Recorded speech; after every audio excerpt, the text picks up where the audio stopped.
Tres robots exploradores investigan un terreno llano en el Antártico. El robot A de 100 kilogramos se mueve hacia el este con una velocidad de 5 metros sobre segundo y colisiona en el punto O con el robot B de 80 kilogramos que viaja hacia el norte a 6.25 metros sobre segundo. En este instante, el robot C de 75 kilogramos detiene sus ruedas y se desliza hacia O con una velocidad de 3 metros sobre segundo, como se indica, y se encuentra a una distancia de 4 metros con respecto al punto O. Posteriormente, colisiona con los otros dos robots. 2 segundos después de la primera colisión, los tres robots juntos terminan incrustados en un agujero en P. Determinar las coordenadas del agujero P con respecto al punto de colisión inicial O donde se encontrarán los robots. Ignorar la fricción. En este caso, podemos decir que se conserva la cantidad de movimiento del sistema de partículas que nos representa a los tres robots, ya que estamos ignorando fricción y no hay ninguna fuerza externa actuando sobre los robots. Entonces podemos calcular la posición del centro de masa de los robots en el instante en que ocurre la primera colisión en O. Entonces la posición, tomando como origen de coordenadas ese punto O de colisión inicial, pues tenemos que la posición del centro de masa será la coordenada de la posición del robot C, que se encuentra a 4 metros a 45 grados con respecto al eje este. Aquí lo escribimos sus componentes vectoriales, multiplicado por la masa del robot C, dividido entre la masa total del sistema de partículas conformado por los tres robots. De aquí entonces obtenemos las coordenadas del centro de masa de los tres robots en el instante en que ocurre la primera colisión en O. Ahora, como la cantidad de movimiento del sistema se conserva, pues esto implica que la velocidad del centro de masa permanece constante, y esta velocidad la podemos calcular pues conociendo las velocidades en el instante de la primera colisión para los tres robots. De nuevo entonces tenemos que la velocidad del centro de masa será la masa de cada robot por su respectiva velocidad inicial dividido entre la masa total del sistema. Entonces tenemos que la velocidad del centro de masa será la masa del robot A por su velocidad inicial, que es 5 metros sobre segundo hacia el este. Entonces lo consideramos el eje X, multiplicamos por el vector unitario Y, más la velocidad del robot B, 80 kilómetros, la masa del robot B, 80 kilogramos, por su velocidad inicial, que es de 6.25 hacia el norte, por el vector unitario J, más la masa del vector C por su velocidad, que es de 3 metros sobre segundo, en la dirección mostrada. Tenemos estas componentes para el vector unitario que nos da la dirección de ese vector de velocidad, menos coseno 45 en I menos seno 45 en J, dividido todo la masa total del sistema, que es la suma de la masa de los tres robots. De aquí obtenemos la velocidad del centro de masa, que permanece constante. Entonces ya podremos calcular la posición del centro de masa de los robots en un instante cualquiera. Será la posición inicial más la velocidad constante por el tiempo. Dado que nos dicen que los tres robots terminan incrustados en un mismo punto, pues la posición del centro de masa en ese instante pues coincide con la posición de los tres robots. Entonces reemplazando el tiempo en el cual nos dicen que se encuentran los tres robots en esta posición P, en el agujero en P, pues obtenemos que la posición del centro de masa, que es la posición del agujero en P, será de 3.5 metros en I más 3.5 metros en J con respecto a el punto de colisión inicial. El ensamble de la figura consiste de tres masas iguales, cada una de 6 kilogramos, unidas a los extremos de unas barras rígidas de 0.4 metros de longitud y masa despreciable, las cuales a su vez están fijas a un eje vertical por O. Determinar el torque constante T que debe suministrar un motor para impulsar el ensamble desde el reposo a hasta 20 radianes sobre segundo en 12 segundos. Aquí aplicamos el principio de impulso y cantidad de movimiento angulares para el sistema de las partículas compuesto por las tres esferas. Estamos despreciando la masa de las barras rígidas livianas. Entonces tenemos que la cantidad de movimiento angular del sistema al inicio con respecto al punto O más el impulso angular, que será la integral a lo largo del intervalo de tiempo indicado del torque constante por el diferencial de tiempo, igual a la cantidad de movimiento angular al final con respecto al mismo punto O.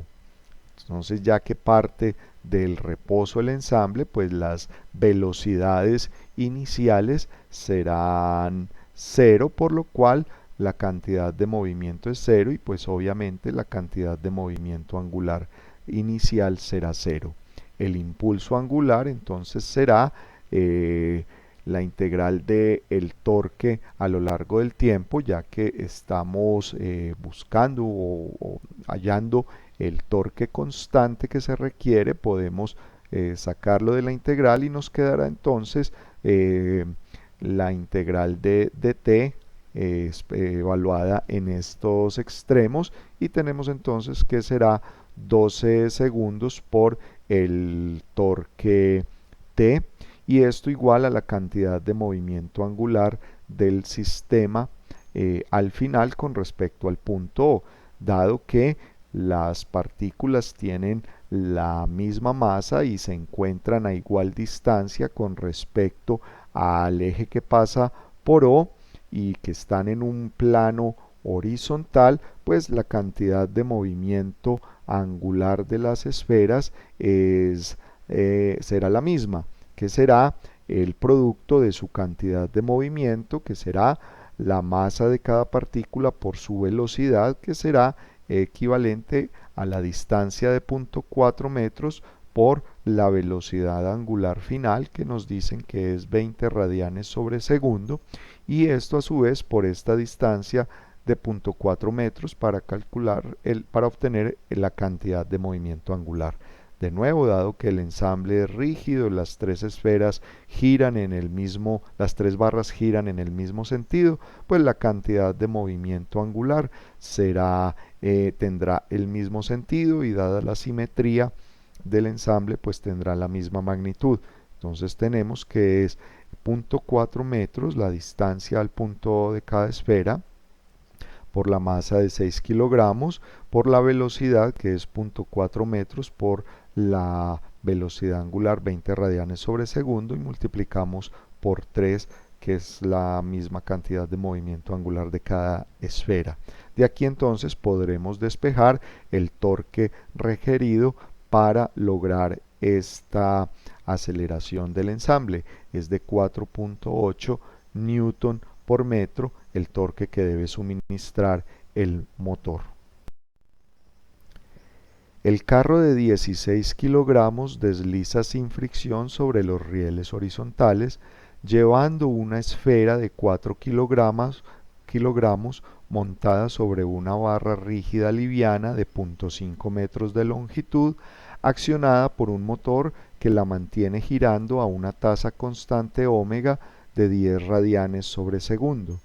Si el carro se encuentra en reposo cuando θ igual a 0, calcular la velocidad del carro y en función del ángulo de giro de la esfera, ignorar la fricción. Aquí entonces podemos ver que a lo largo de la dirección de los rieles, la cantidad de movimiento del sistema se conserva, pues no hay fuerzas externas a lo largo de la dirección de los rieles. Entonces requerimos, para plantear conservación de cantidad de movimiento, la velocidad de la esfera, la cual será la suma de su velocidad relativa al carro más la velocidad del carro, que pues está restringido a desplazarse a lo largo de los rieles. Entonces su velocidad relativa, dado este sentido de rotación, tendrá una componente a lo largo de los rieles y una componente perpendicular a los rieles. Aquí estoy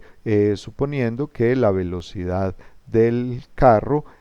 apunta hacia la derecha, y ese será el sentido que consideraré positivo,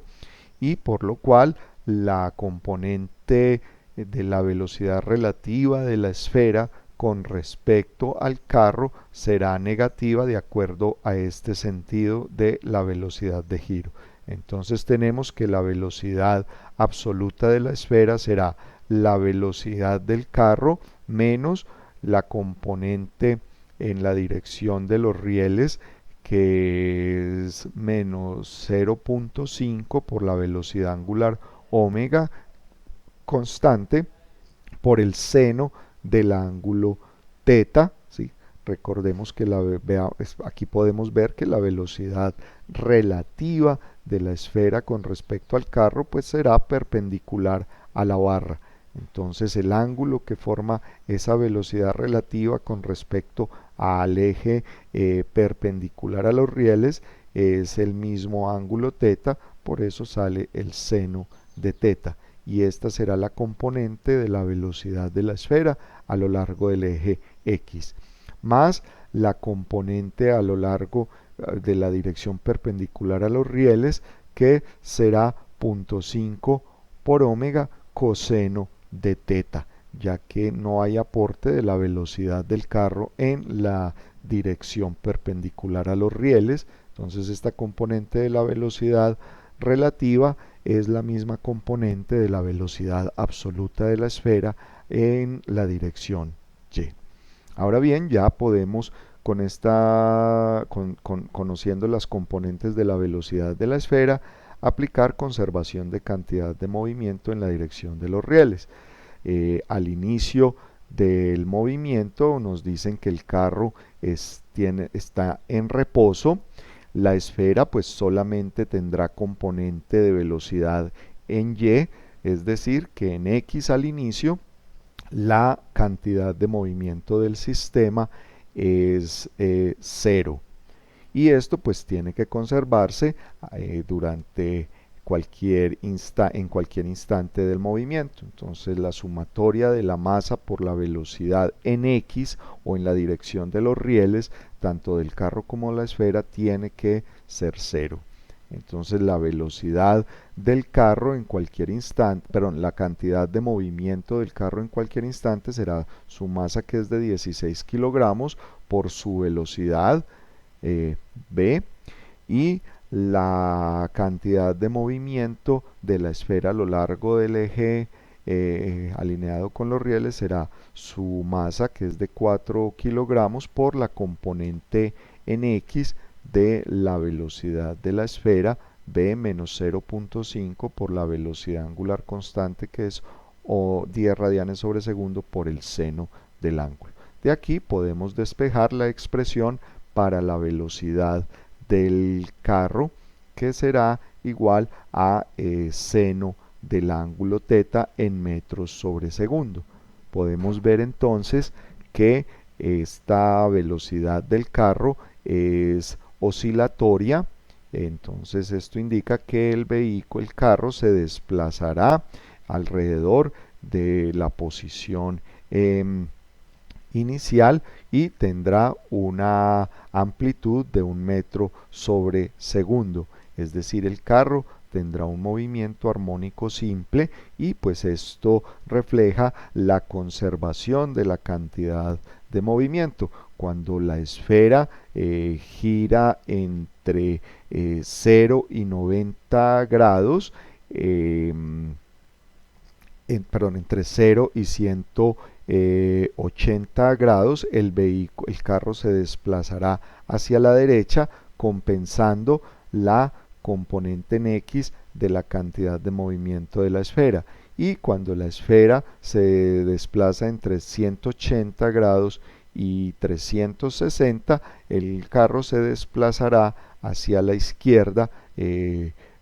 para que se cumpla la conservación de cantidad de movimiento en X.